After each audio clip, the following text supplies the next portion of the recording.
Okay, right. Greetings. My name is Gershan Barnard. Okay, and the objective of this video, I'm going to make it very short. Don't mind my hair. Just came from traveling, came from the road. So yeah.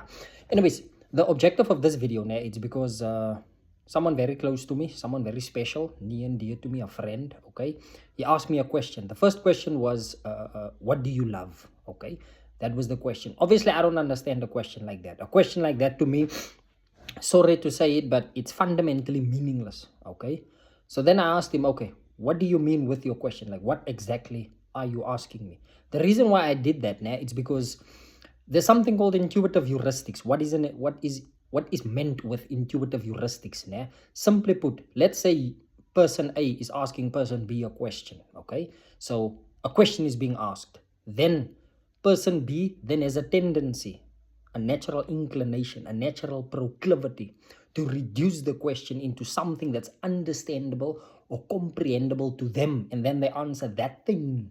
Okay, and then they propose that to be the answer. So it could be that, listen, you didn't even answer the question at all. You answered what you, or how you interpreted the question to be. Okay, so I didn't want to do something like that, hence the question, please explain. Okay, so then they further explained as to say, no, listen, what motivates you? Simply meaning, what keeps you going? What drives you? And I was like, okay, now that is something that's understandable to me. Okay, so this video is my attempt in trying to answer that question, is to say, what motivates me? The thing that motivates me now is this idea. George Soros, now he has a quote where he says, I fancy myself being or becoming a god. Okay, now, long story short, what does that mean? That means that if you look at the superior intellect at some point, it tries to transcend. You can call it superior intellect, super intellect, whatever. It tries to transcend its inherent humanity, okay? It's embedded humanity. This now deals with the topic of transcendence. Transcendence, it now means that you operate in or from a higher realm, a higher dimension, as opposed to the commoners or the mere mortals or the common man. Okay, so that propensity, that proclivity, that philosophical inclination, it's one of the things that are driving me. It's when I'm in a room, preferably I would like to be, or I would like the idea, or I like the proposition. I'm not even sure if that's the right word, that I'm the smartest person in that room. Now, I don't want to be smart for the sake of, I want to be smarter than person A, B, and C. No, no, no. I want to be smart in terms of what I'm doing is I'm applying my mind and I'm doing superior thinking, okay, or superior logic, okay. So that is the thing that motivates me fundamentally. That means at my core, nah. Just to give you an example, one of the things that we are doing is we are in the insurance business. Okay, insurance business. Now, why did we go into that business? It's because, one, it's a subscription based business model. Simply meaning, if you have a client, that person, depending on the situation, but they will continue paying you money until the day they literally die. Okay, so I mean, okay, and then what do you give them back every month? Nothing. So that, to me, it's a type of superior logic. I mean, someone hands you money, you don't give them back anything every month until the day they literally die. That's one of the things.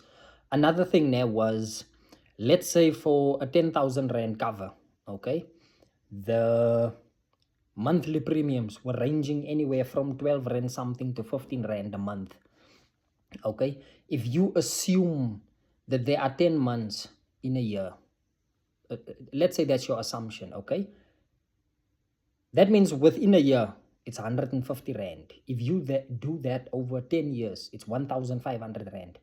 Okay, so if you put in money, let's say with a time frame of, let's say, 10 years, it's about what, minimum 1,500 rand.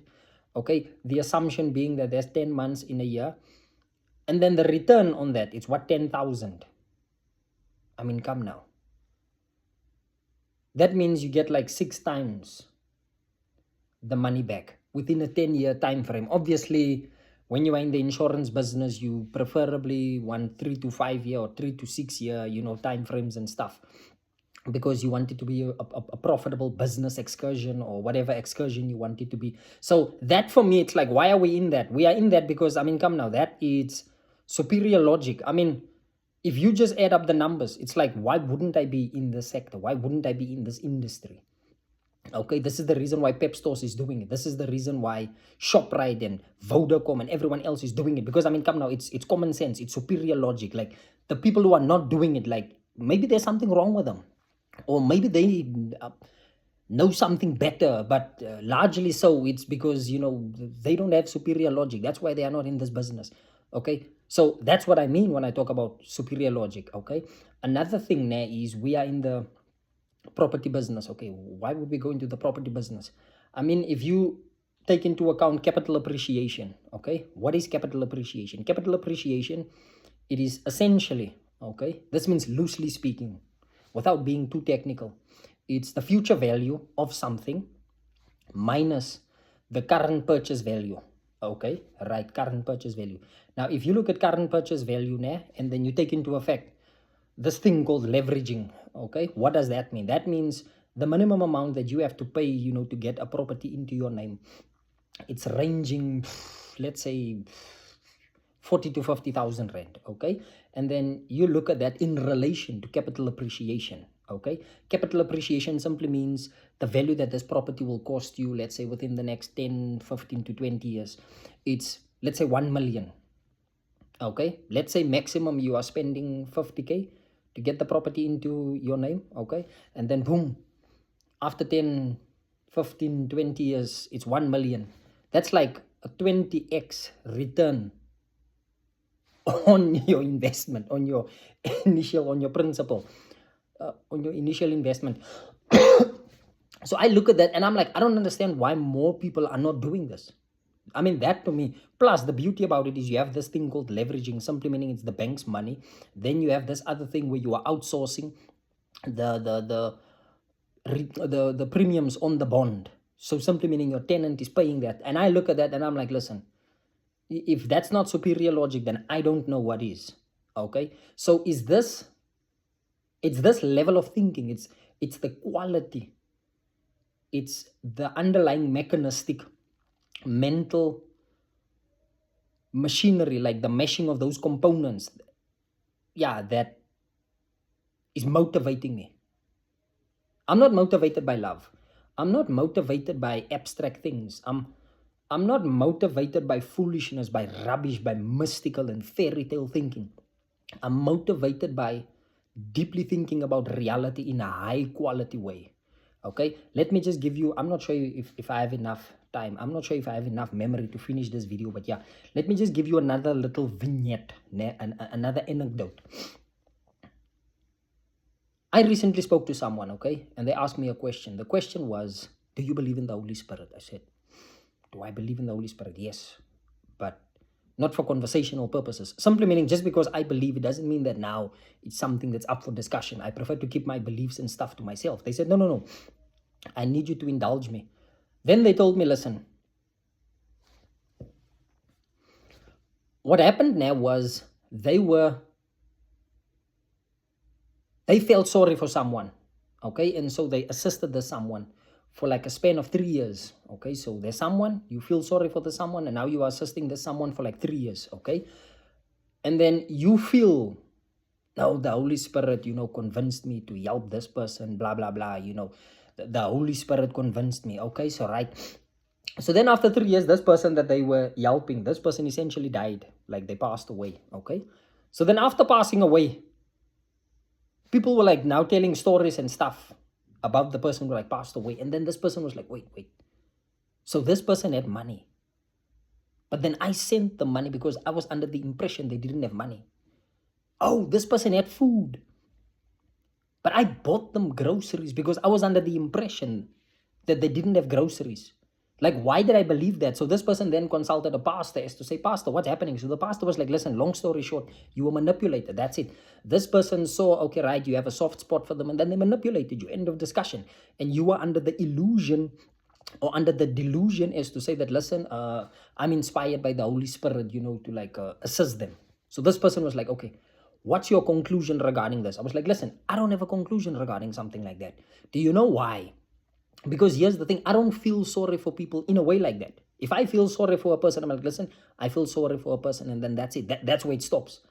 I'm not going to go out of my way, to like buy them groceries or to like send them money and stuff like that, especially on a continuous basis. The reason for that is very simple.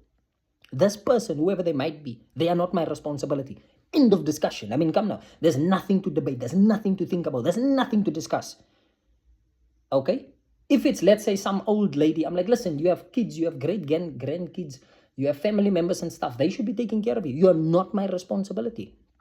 Now the Holy Spirit, I'm like, listen, me and the Holy Spirit, we do not have those types of conversations. Like, I understand there's people who do have those conversations with the Holy Spirit. I'm like, listen, but the one that I'm in contact with, we do not have those types of conversations. That doesn't mean that I'm a stingy person, okay? That doesn't mean that I'm not going to give, I'm not going to help, I'm not going to assist.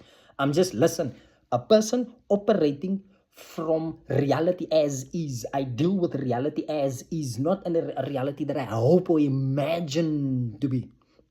Okay, and that is basically my point. My point is I operate in the framework of reality as is. Okay, and believe it or not, that's my point. Okay, that is my point. So I hope that I've answered the question as to say what motivates me. The thing that motivates me, it's exactly that. Okay, I go through life and I read a lot, I absorb massive amounts of information, the whole world, everything and everyone. It's part of my library or my repository, okay, that I tap into to extract knowledge from, okay. And then this knowledge, I then write it down. Even here, I have like a book. I have a book here, okay. Yeah, even here, I wrote down something here. It says, mistakes are cheapest when no one is watching. That's a principle right there. Let me give you another one. The depth of your wisdom and the strength of your integrity. Predictability kills fascination. Remain unpredictable. Okay. Yeah, I also talk about ownership over labor. Don't work for money. Instead, own things that generate money. Labor is a sucker's game. Generational wealth, it compounds. Leverage. Use other people's money, time, and resources. Convert linear growth into exponential growth. Rigging the system. Don't follow rules. Don't play fair. Follow the rules which will ensure that you lose. Like, don't follow rules, because sometimes rules are designed to ensure that you lose. Okay, so these are some of the things that I write down. These are what I call my principles. Principles simply meaning, if you were to be a mathematician, you would call them axioms. Simply meaning, I'm thinking from an axiomatic perspective. What is an axiomatic perspective? Just to give you an example, if we look at the Pythagorean theorem, okay, what does it state? It doesn't matter what it states, because here's the thing that it is stating, it is based upon a set of conditional truths, or a conditional truth. One being, it has to be a right angle triangle. If you are referring to any other triangle other than a right angle triangle, well, then obviously the Pythagorean theorem, regardless of what it says, it cannot be true. It won't be true. Okay, at least according to my knowledge. Also, if you were to look at, let's say, geometry, if you are looking at it from a first principles perspective, it starts with things like, what is a dot? If you have two dots, the shortest distance between those two dots, we refer to that as a straight line. Okay, if you look at a point and you were to look at a perimeter around that point, and the perimeter around, or the periphery, whatever you want to call it, around that point, it is of equal distance, that would be referred to as a circle. Okay, stuff like that. So those things, they are all definitions. And when you add up all of these definitions, okay, then you get complexity. And then when you use that complexity, and then obviously you now layer that, at some point you get to what we call design. Okay, that is what engineers refer to as synthesis. And then when you obviously go in the opposite direction, that is now what is referred to as analysis. Okay, so that is what motivates me. It's that level, that type, that quality, that nature of thinking. Okay, so it's the same as some people, they would make certain decisions. I'm like, listen, I can understand why they made that decision. Okay, but I won't make that decision. And then I'm like, listen, these are my reasons for why I won't make a decision like that. Okay. I'm not saying those people they are dumb. I'm not saying they are stupid. I'm saying in relation to what I refer to as thinking, I'm like, listen, I don't think that person is thinking. I suspect they are not. If they are thinking, I don't know what they are thinking. I'm not saying because they are thinking different to me, their thinking is inferior. That's not the argument. What I'm saying is I'm satisfied with my level of thinking, with my conclusions. Okay. And that satisfaction in relation to the conclusions that I reach on a daily basis after this ongoing process of thinking, that satisfaction that comes over me, that is that sense of the light, that sense of equanimity, that sense of tranquility, that sense of like I'm free. That is the thing that fundamentally motivates me, because I'm like, listen, I don't know what the right track is, but if there is something very close to whatever the right pathway through life or the right track way through life is, I'm pretty sure that I'm closest to it. Maybe there's other people who's like on the definite right way. I don't know. You see, it's the same as in my book, The Principles of the Bastion, where I talk about, let's assume that you were born to be a doctor, a medical practitioner, okay? Now, let's say that you somehow need 7 things. You need to know, or you need to be in possession of 7 things that will lead or equate into you becoming this doctor. But somehow along the line, you are not in possession of all of these things.